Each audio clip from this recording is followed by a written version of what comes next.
Na mtazamaji wa Baragum Live kupitia Channel 10 kilicho bora kabisa, karibu katika sehemu ya pili ya kipindi chetu cha Baragum Live kutoka hapa Channel 10 kilicho bora. Mimi ni Emmanuel Mwakapotela, mwenzangu ni Emily Lazarus. Tamati ni saa 3 kamili asubuhi kama ambavyo tulikutaarifu hapo awali, na tulikueleza kwamba leo tutakuwa na mgeni wetu, na huyu si mwingine bali ni ndugu Nixon Lutenda ambaye yeye ni mwenyekiti wa bodi ya maji bonde la Wami au Ruvu, naweza tukasema hivyo.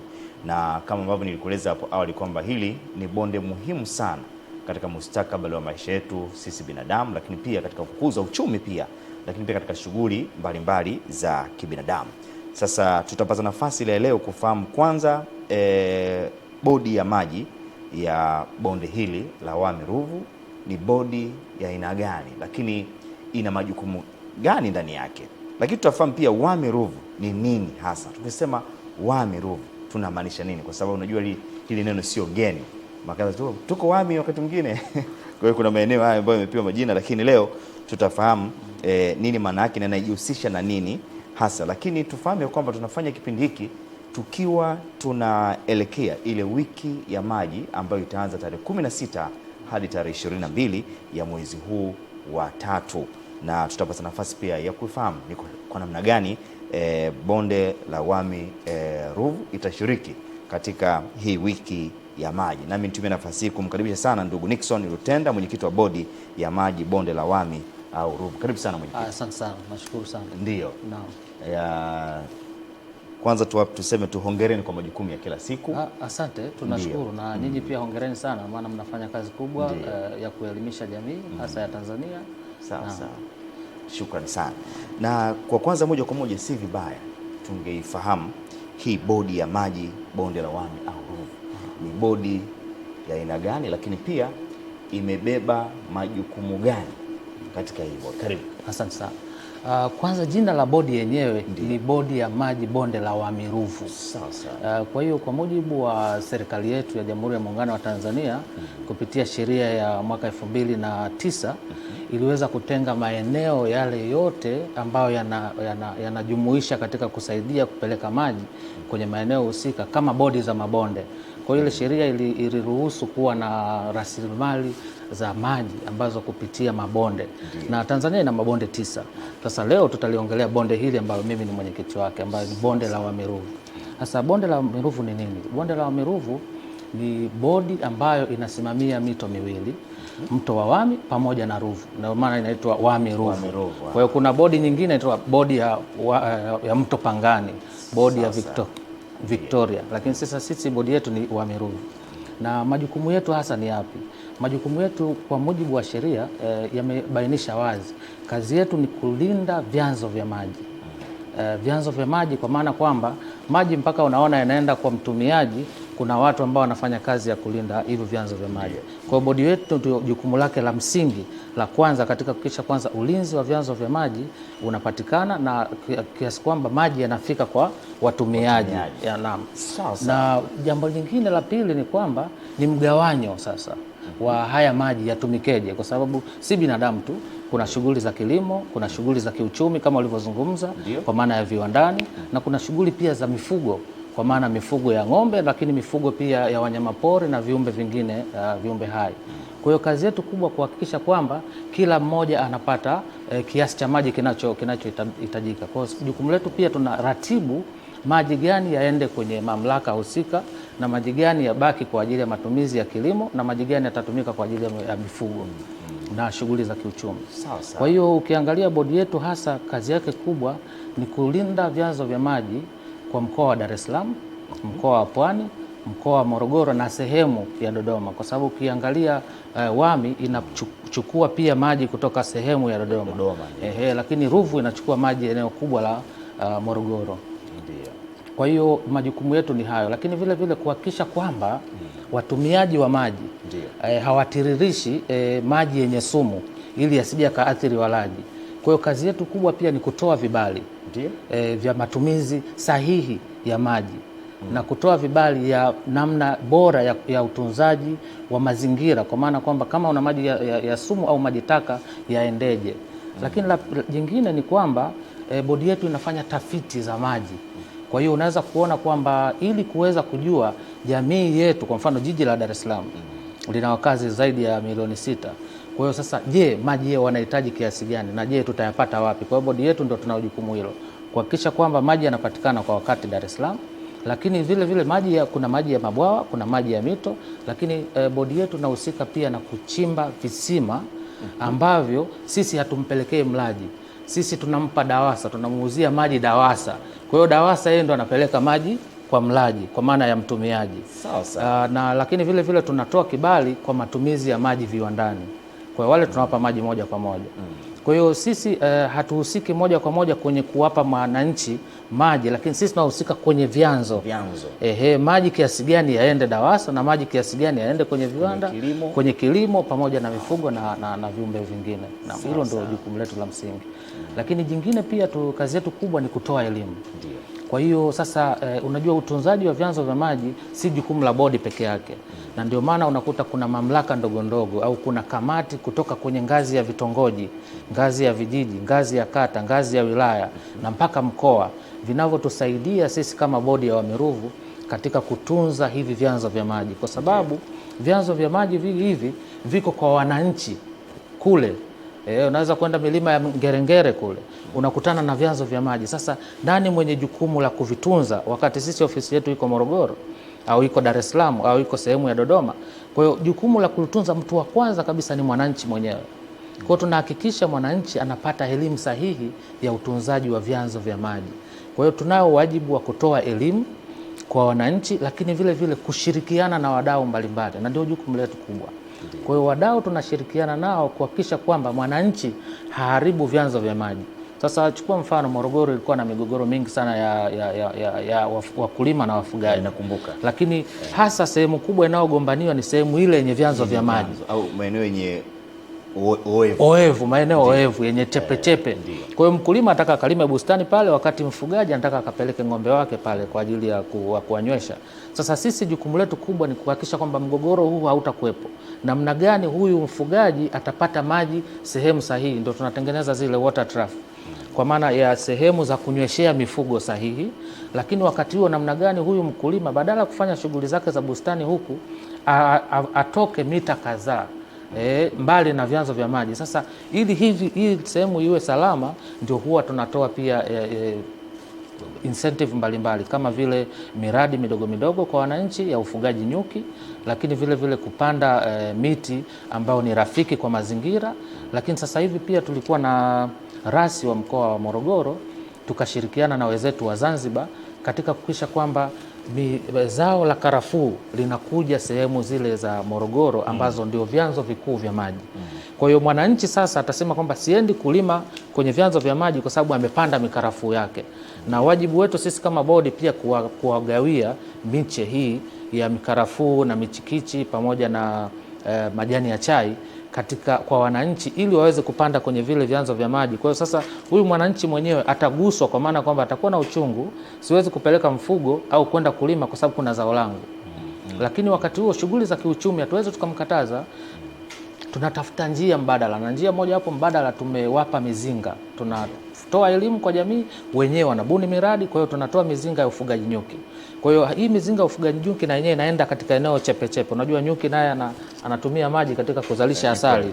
Kwa hiyo kwenye sehemu ile chepe ndio kuna maua mengi na nini. Kwa hiyo tunawapa mizinga ambao wanaitumia sasa wale wananchi kuiweka katika sehemu zenye vyanzo vya maji ili waweze kupata uchumi wao uweze kuboreka kupitia uvunaji wa asali. Ndio. Umezungumza kutoa elimu kwa wananchi namna ya kutunza haya maji ya mito hii ya bonde la Wamiruvu. Hiyo ni sehemu moja hapo. Lakini kwa namna gani tena ama ni hatua zipi huwa mnazichukua au mnazitumia kwenye kulinda maji haya? Hatua ambazo tunazichukua kwenye kulinda maji haya ni ugawaji wa maji kwa usahihi. kwa sababu unaweza kukuta mkulima mmoja kama mnavyokumbuka kipindi hichi cha karibuni tulikuwa na sekeseke la jiji Dar es Salaam kukosekana kwa maji. Kwa hiyo unaweza kwenda kwenye vyanzo vya maji unakuta wakulima wamechepusha yale maji. Kwa hiyo kila mkulima anakuwa amesajiliwa na namna gani anaweza akatumia kiwango sahihi cha maji katika eneo husika ili mwanadamu asikose maji, kwa sababu kipaumbele cha kwanza kwenye maji ni mwanadamu, alafu inakuja hivyo vitu vingine. Kwa sasa tunahakikisha kwamba huyu mtumiaji wa maji hata kama ni kiwanda anachukua kwa kiwango kinachotakiwa kwa wakati sahihi ili mwananchi asije akakosa maji, na ndio jukumu letu. Na tulipoenda kule tukagundua kuna wakulima ambao wamechepusha maji kinyemela, lakini vile vile wakulima wengine wametumia maji zaidi, kitu ambacho kwenye mto yanakuwa ni machache. Sasa hapa nadhani tumeelewa. Unajua, wenda mtazamo wa mara ya kwanza wa watu walikuwa wanapata taarifa walikuwa wanafikiri kwamba bwana, bonde la maji mto Ruvu, Wami Ruvu wanazuia kwenye shughuli za kilimo. Kumbe kuna utaratibu ambao umeweka, sio kwamba mnazuia wakulima wasitumie au wafugaji, lakini tumeweka utaratibu na yote ni kulinda hili bonde. Lakini umezungumzia hapo kwamba huwa mnagawa miche ya mikarafuu na chikichi waende wakapanda. Kwa nini miche hii inagawiwa na wanakwenda kupanda maeneo gani? Karibu na vyanzo vya maji, na kama ni vyanzo vya maji tumegundua nini? Kikubwa zaidi sisi tunafanya tafiti pia, na kama nilivyowaambia, si tafiti tu za maji, lakini tuna timu ya watu wa maendeleo ya jamii ambao wanaenda kwenye kutoa elimu kwenye vijiji. Kwa hiyo mwananchi anasema, mmenikataza nisilime bustani maeneo ya oevu ya karibu na mto kwenye vyanzo vya maji, na kati mimi nategemea kilimo ili kuweza kulisha familia yangu, naweza nikafanyaje? Tunamwambia sasa unaweza kubuni mradi. Kwa miradi ambayo tunawashauri waweze kubuni ni ile ambayo ni rafiki kwenye vyanzo vyetu vya maji. Kwa hiyo wao wenyewe wanasema okay, na tukawapa elimu, kwa sababu tulichukua baadhi ya viongozi wa kamati mbalimbali kwenye ngazi za vijiji kuwapeleka wakajifunze wenzetu wa Zanzibar wamefanyaje. Kwa hiyo walivyopata ile elimu na wadau wengine wakasema kumbe badala ya kukata miti kwenye vyanzo vya maji, kumbe naweza nikautumia mti kuweka mzinga. Kwa hiyo badala ya kulima bustani naweza nikapanda mchikichi ambao nitakuja kuvuna. Badala ya kuweka kulima naweza nikaweka kitu fulani ambacho kitakuwa na tija mbadala na kile ambacho ninachokifanya. Ambayo ni shughuli rafiki kwa vyanzo vya maji. Yes, ambayo ni shughuli rafiki kwa vyanzo vya maji. Na pia tunaangalia si miti yote ambayo inapandwa kwenye vyanzo vya maji. Mti gani ambao hauna athari kubwa kwenye vyanzo vya maji. Kuna miti mingine inafyonza maji mengi sana. Kwa hiyo sasa sisi tunaangalia hilo pia, kwamba miti gani rafiki. Ukisikia mti rafiki ni ule ambao unatumia maji kidogo, kama vile unavyoambiwa usitumie maji mengi kwenye wakati wa kuoga au kufanya ukaacha yanatiririka. Kwa hiyo kuna miti ambayo inafyonza maji kidogo, lakini vile vile ina productivity kubwa, kwa maana uzalishaji ni mkubwa, kama miti ya karafuu na miti mingine ambayo tunawapa wananchi. Sawa sawa. Labda tupe taswira hivi sasa. Ninyi ndio mko huko, hali ya bonde la maji Wami Ruvu ipoje mpaka hivi sasa? Kwanza baada ya sekeseke lile la mwezi wa 12 Januari mwanzoni, sisi tukaona kwamba kuna haja ya kujitafakari. Ndiyo. Kwa maana ya kujifanyia tathmini, na Mheshimiwa Waziri wetu wa Maji Bwana Jumaa Hamidu Aweso anapenda sana taasisi hizi za umma kuweza kufanya tathmini ya utendaji kazi. Kwa hiyo moja ya tathmini ambayo tumeifanya, tukagundua kwamba jiji letu la Dar es Salaam linategemea sana maji ya mto Ruvu, lakini hayatoshelezi kwa wakati. Kwa hiyo nini kinaweza kikafanyika ili iweze kutosheleza kwa wananchi wa Dar es Salaam na maeneo ya Pwani? Kwa hiyo kitu ambacho tulikifanya baada ya kufanya tathmini, tukagundua kwamba, na tafiti zinaonyesha, kwa sababu tuna wataalamu wetu engineers ambao ni wataalamu wa maji, wamefanya tafiti wakagundua kwamba Dar es Salaam ina maji mengi sana chini ya ardhi. Hasa ukiangalia ile aquifer ya Kimbiji. Ina maji mengi sana, lakini humu pia kwenye makazi yetu Ilala na maeneo mengine chini kuna maji mengi ambayo yanaweza kutumika kwa wananchi. Kwa hiyo tumeomba mtambo wizarani, na Mheshimiwa Waziri wa Maji ameruhusu, tumepata mtambo. Kwa hiyo sasa hivi bodi yetu ina mtambo wa kuchimba visima, na tumeanza kuchimba visima. Mpaka sasa hivi tumesha map out maeneo karibuni 30 ambao sasa hivi tunavyozungumza maeneo ya Ilala tumeshachimba visima zaidi ya 6. Kwa hiyo unaweza kuona kwamba badala ya kutegemea maji ya mto Ruvu, kama yakikosekana basi mwananchi anaweza kupata maji mbadala kupitia kisima. Sasa sisi kazi yetu tukishachimba hatumpelekei mwananchi. Tukishachimba kisima kikishakamilika tunamwambia DAWASA mamlaka maji yako sehemu fulani, sisi tunampa yeye DAWASA anaupeleka kwa wananchi. Na hii inasaidia kwa sababu gani? Kila mmoja na jukumu lake. Kuna mwenye jukumu la kumpelekea mlaji na kuna mwenye jukumu la kufanya tafiti kuhakikisha kwamba maji yanalindwa lakini yanapatikana kwa wakati kwa ajili ya matumizi ya binadamu. Sawa sawa. Kwa sababu nadhani tumefafanua vizuri sana. Watu wanaamini naye DAWASA kumbe anapewa sehemu kwamba hapa unaweza kufanya mradi fulani. Au sisi tunakuwa tunataka kujenga sio kutega bwawa hapa unaweza ukafanya. Lakini pia tuangalie ni kwa namna gani ambavyo mmeweka mikakati mikubwa, kwa sababu umezungumzia haya maji yanakwenda kwa ajili ya matumizi ya binadamu. Lakini utiririshaji wa maji taka ambayo yanaweza kaja kuwa ni hatari kwa watumiaji binadamu, lakini pia mimea na mifugo. Niko namna gani hivyo vyanzo na hivyo vyanzo niko namna gani mmeweka mikakati kwamba maji haya yanaendelea kuwa salama kwa ajili ya matumizi mbalimbali ya kila siku? Naam, asante sana. Sasa kwenye hili sisi tuna watu wa ubora wa maji. Sasa kitengo cha ubora wa maji kina wataalamu wa kupima na kutibu maji. Sasa nini kinafanyika kwenye hivi viwanda ambavyo kwa mfano mkoa wa Pwani unaita industrial zone. Sasa ule mkoa una viwanda vingi sana na kwenye kiwanda lazima wanatumia chemicals. Kwa zile chemicals zikienda kwenye vyanzo vya maji itakuwa ni sumu ambao matokeo yake mlaji anaweza akaathirika. Kwa hiyo nini tunafanya? Kwanza tunampa kibali kuhakikisha kwamba maji anayozalisha ambao ni maji taka hayaendi kwenye vyanzo vya maji. Na sheria iko wazi kabisa na ina faini zake. Kwa hiyo kama mtu ana kiwanda na utaratibu upo, unakuja unaomba kibali, wataalamu wanakuja kupima kwamba umetengeza sewage system sehemu gani, maji machafu yote yanaenda hapo, na yakiingia hapo, je, yanaenda sehemu salama ambayo hayataingia kwenye vyanzo vyetu vya maji? Kwa hiyo unaweza kuona kwamba hii timu inayofanya monitoring ipo kila siku kwa ajili ya kupita kwenye hivi viwanda kuhakikisha kwamba namna gani maji taka hayaendi kwenye vyanzo vya maji. Na hata hivi viwanda pia tunaangalia kuna maji sewage system mengine yametengenezwa au sehemu ya maji taka yametengenezwa karibu na visima vile ambavyo vinatengenezwa. Unajua, kwa hiyo sumu inaweza ikadissolve kwenda chini. Kwa hiyo wale wana kisima labda mita 200 wakaathirika. Kwa hiyo tunamwambia kwamba upande huu usitengeneze hiyo sehemu ya kukusanya maji taka.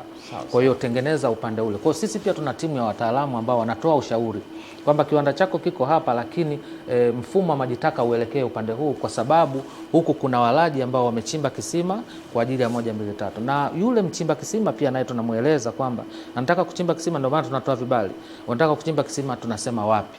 Kwa hiyo timu ya wataalamu inakuja kwako kuweza kuhakikisha kwamba okay, huyu anataka kuchimbia kisima hapa, lakini katika maeneo jirani hakuna chanzo chochote cha maji taka ambayo inaweza ikatiririsha sumu aidha chini kwa chini au kupitia juu kwenda kwenye kisima alafu mtumiaji akapata madhara. Kwa hiyo hilo na lenyewe tuna monitor. Kwa hiyo hizo ndo kazi zetu kubwa hasa kwenye bodi yetu ya Wamiruvu. Na umeuliza swali zuri na kiongozi hapa ni kwamba maji mpaka yanamfikia mwananchi. Bodi ya Wamiruvu imefanya kazi kubwa kuhakikisha kwanza sumu haifiki, lakini vile vile kuhakikisha kwamba hayajatibuliwa ili kutokuleta magonjwa. Sisi tunaelewa kwamba magonjwa yale ya mlipuko, kwa mfano kipindupindu na magonjwa mengine ya tumbo. Kwa hiyo tunahakikisha kabisa maji yanayoenda kwa mtumiaji yanakuwa ni salama, ambapo sasa kazi inakuwa rahisi kwa DAWASA sasa au kwa mamlaka nyingine, kwa MORUWASA au DUWASA ya Dodoma kuweza kutibu kwa kawaida, kusafisha na kuweza kupelekea kwa mlaji moja kwa moja. Lakini udhibiti tayari umeshafanyika huku awali. Sawa. Mimi naomba nifahamu hapo kwenye visima kwa mtu mmoja ambaye anahitaji kuchimba nyumbani kwake pale, ni taratibu zipi ambazo huwa anazifuata na ninyi mnamsaidia pengine baada ya kufanya tafiti? Nimependa sana kwenye swala la tafiti kwamba wanafanya tafiti, uona Makabotela hapa kwako bwana sio sehemu rafiki, hapa kuna bomba la maji taka, ama hapa kwako maji yako safi kabisa, unaweza ukaendelea na shughuli hiyo. Na huwa mnatoa pia ushauri wa namna gani anatakiwa achimbe kisima chake kisasa.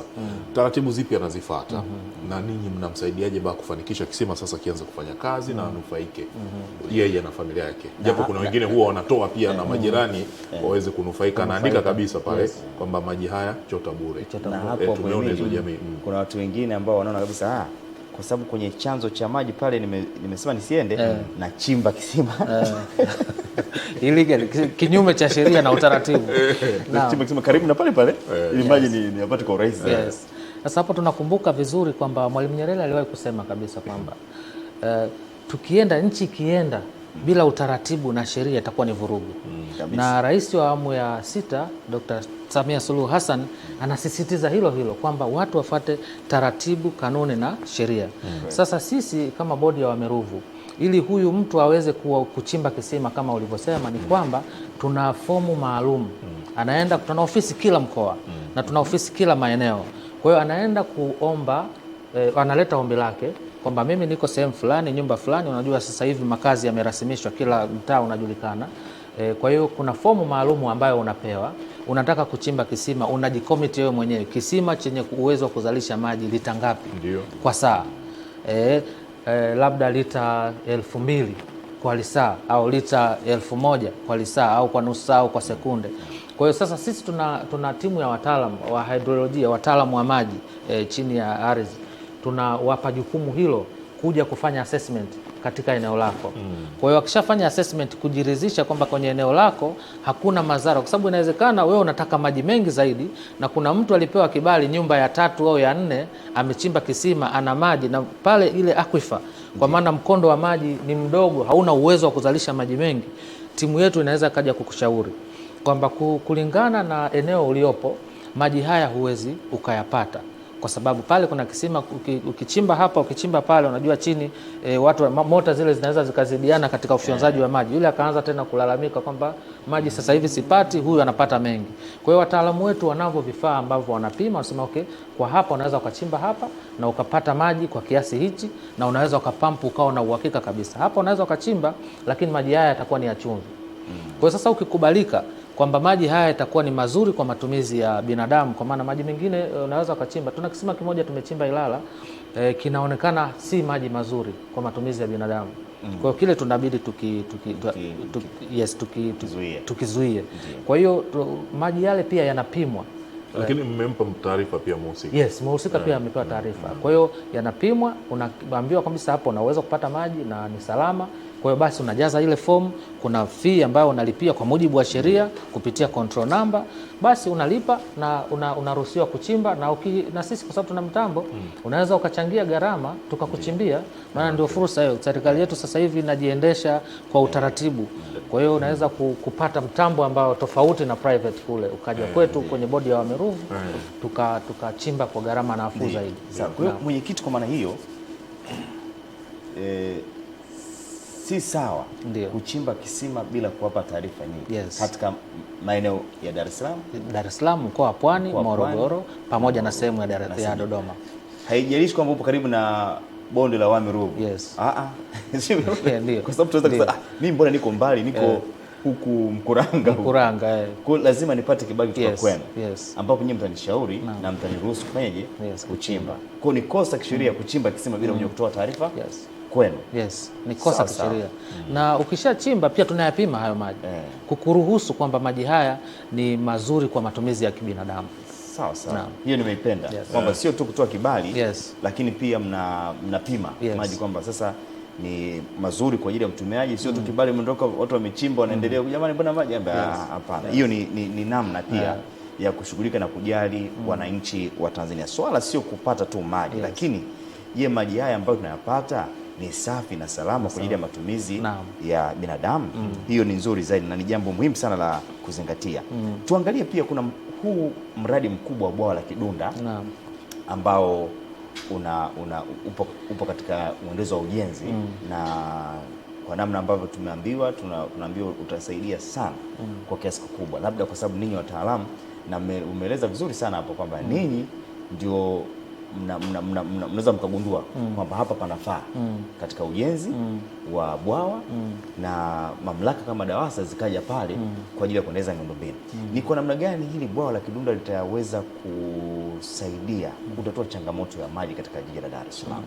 Karibu. Asante sana. Kwanza mimi niseme wazi na ifahamike wazi kwa Watanzania, wazo la kutengeneza mradi mkubwa wa bwawa la Kidunda liliasisiwa na Mwalimu Julius Kambarage Nyerere mwaka 1961. Ndio aliyeasisi ile wazo lile, na lengo ni kupunguza tatizo la maji jiji la Dar es Salaam, kwa sababu jiji la Dar es Salaam ni jiji la kibiashara. Kwa hiyo lilikuwa limebaki kwenye wazo. Ikaja awamu ya pili, ikaja awamu ya tatu, ikaja awamu ya nne, ikaja awamu ya tano. Lile wazo wakaona kwamba kuna haja ya kulifanyia kazi, na wakati huo rais wetu wa Jamhuri ya Muungano wa Tanzania alikuwa makamu. Kwa hiyo wakati wanajadili wazo lile liingie kwenye utekelezaji, yeye alikuwa makamu. Na hata ilivyokuwa sasa ameshika hatamu, akasema hapana, hili wazo ambalo liliasisiwa na muasisi wetu Mwalimu Julius Kambarage Nyerere mwaka 61 lazima lifanyike utekelezaji.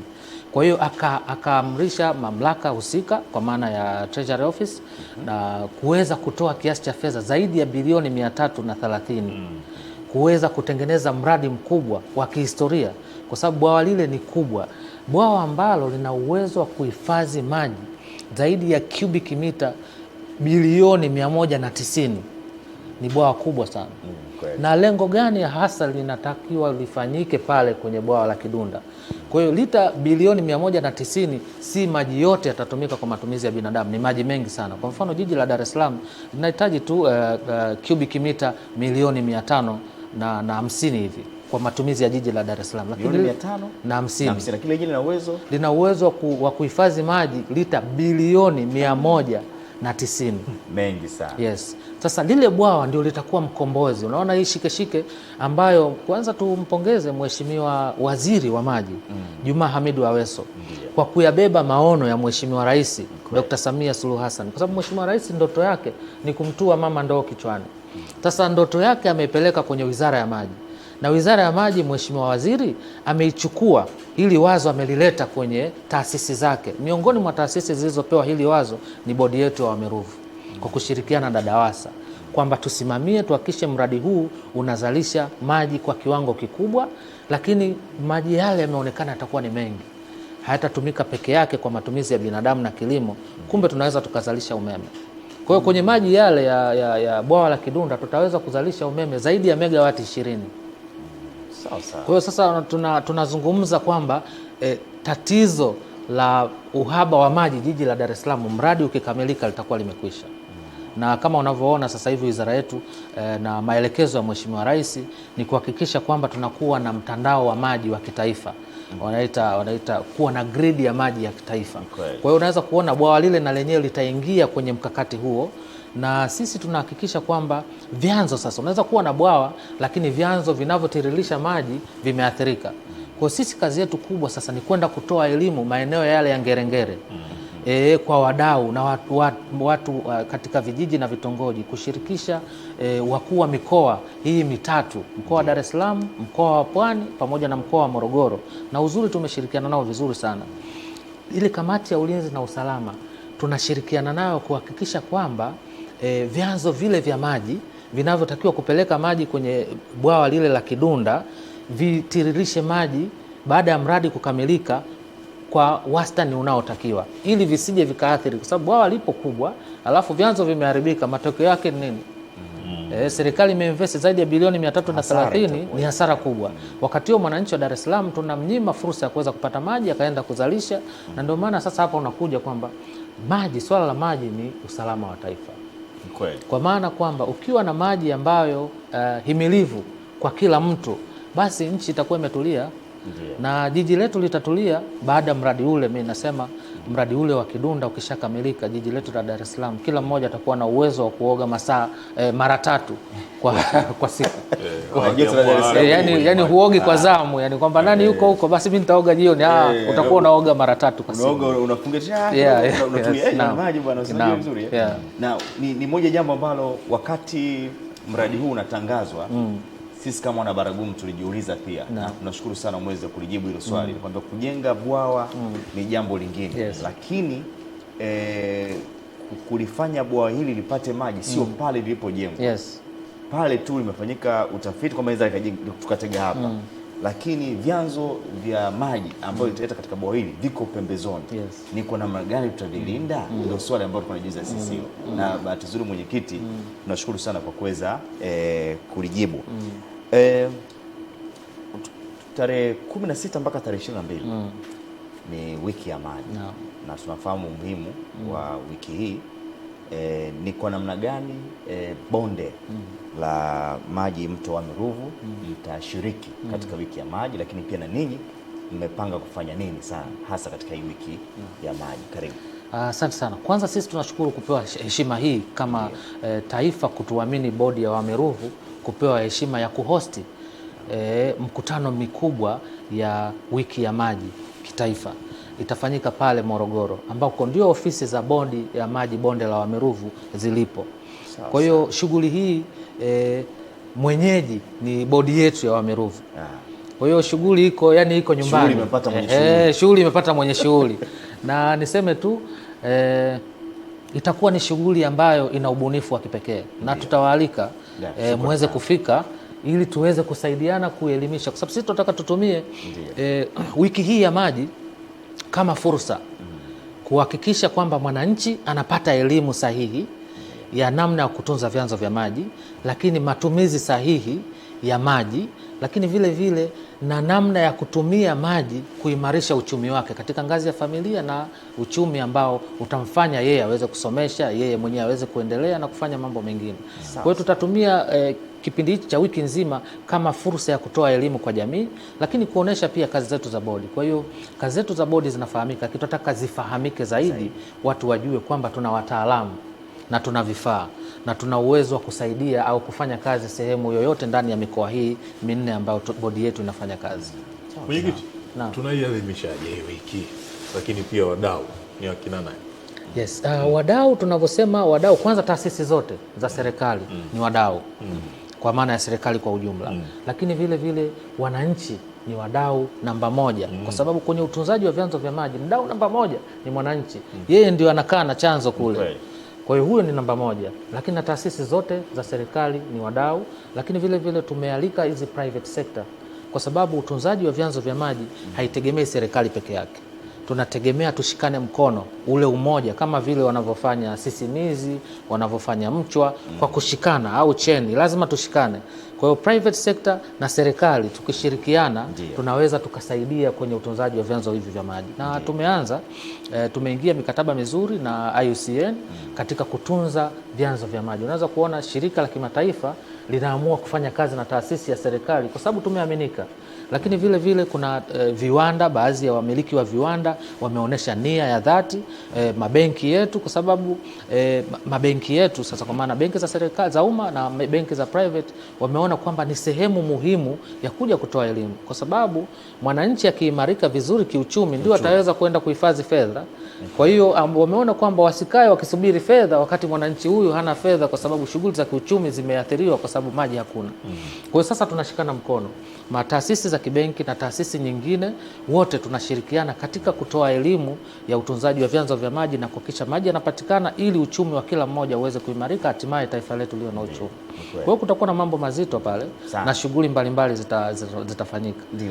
Na tarehe 10 kuna nini ambacho kuanzia tarehe 16 mpaka tarehe 22? Mmeweka utaratibu kwamba nini ambacho kinafanyika? Kwa sababu ninyi mna host kwamba kuanzia kwa sababu ni wiki karibia 16 mpaka 22. Ni nini hapa? Katikati ambacho kinafanyika. Kutakuwa kuna shughuli mbalimbali. Kila taasisi ya umma itakuja pale, hasa zinazohusika na vyanzo vya maji. Kwa maana nchi yetu ya Tanzania, kwenye wizara yetu ya maji tuna bodi za mabonde 9. Kwa hiyo bodi zote za mabonde 9 zitashiriki na kila mmoja watakuwa na market bazaar kwa maana ya kudisplay zile shughuli wanazozifanya. Kwa hiyo bodi ya Ziwa Victoria watakuja na shughuli zao kwamba sisi Victoria tunafanya 1, 2, 3. Kuna mwananchi anaishi Morogoro, anaishi Dar es Salaam, anaishi maeneo mengine, uwekezaji wake huko Mwanza. Kwa hiyo ni rahisi kujua kumbe Mwanza kinafanyika hivi. Lakini Ziwa Tanganyika pia na maeneo mengine. Kwa hiyo bodi zote za mabonde zitakuwa zina shughuli ambazo za kuelimisha kuelimisha jamii kuhusiana na utunzaji wa vyanzo vya maji, lakini na fursa zinazopatikana kwenye bodi hizi.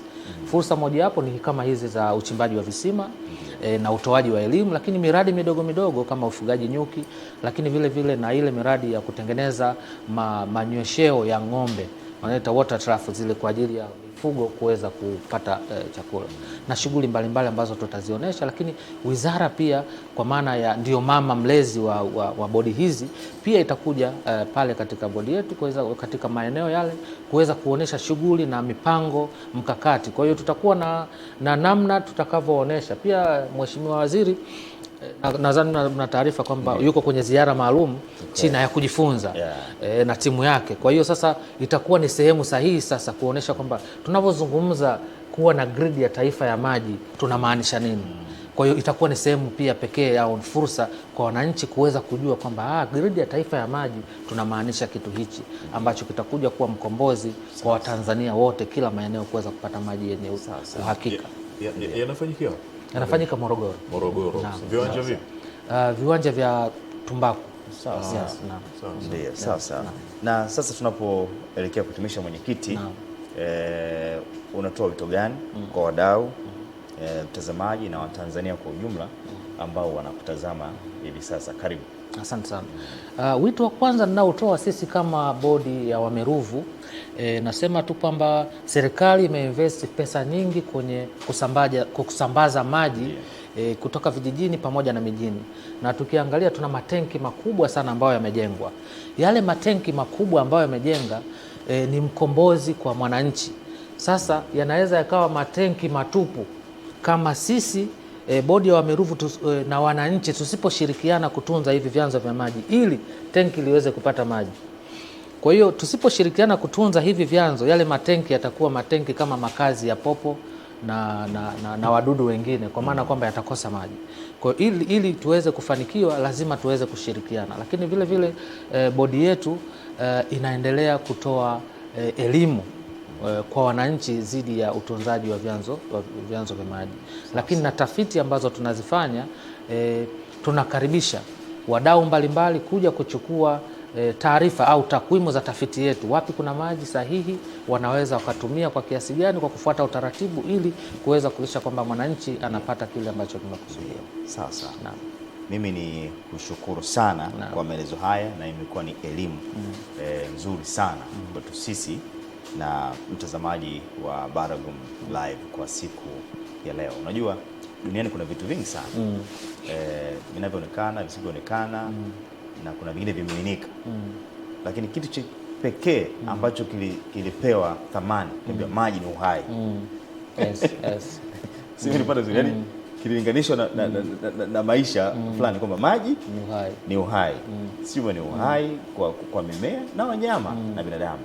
Kwa hiyo hiki ni kitu cha muhimu sana, na thamani ya maji mimi nimekuja kuigundua kwa ndugu zetu wa Misri. Yaani kuna vitu vya kuheshimu na kuna watu mamlaka za kuheshimu, lakini wanaheshimu sana maji. Nadhani tujenge utamaduni huo wa kuheshimu maji, kwa sababu pia na matumizi mabaya ya maji sio vizuri, kwa sababu unapotumia maji vibaya unapelekea pia wakati mwingine hasara, kwa sababu mamlaka zinatibu kwenye kulinda hivi vyanzo ni gharama kubwa sana kwenye kulinda tafiti zinafanyika. Kwa hiyo katika matumizi ya maji kila siku tuhakikishe kwamba tunatumia maji katika matumizi ambayo ni sahihi na mazuri. Nikushukuru sana kwa elimu hii ndugu Nixon Rutenda ambaye ni mwenyekiti wa bodi ya maji bonde la Wameruvu. Asante sana kwa maelezo haya. Na tulikuwa tunazungumzia mpango wa bodi ya maji bonde la Wameruvu kuhakikisha jiji la Dar es Salaam linakuwa na uhakika wa maji safi na salama. Lakini pia ametukaribisha katika wiki ya maji ambayo itaanza tarehe 16 ya mwezi wa 3 hadi tarehe 22 ya mwezi wa 3 mwaka 2026. Kwa hiyo na sisi ametualika pia na wana Baragum tuambie tu na sisi tutakuletea taarifa za uhakika kuhusiana na wiki ya maji. Mimi ni Emmanuel Mwakapotela, mwenzangu ni Emily Lazarus. Marudio ya siku njema na kujia hivi punde. Shukrani sana. Asante sana.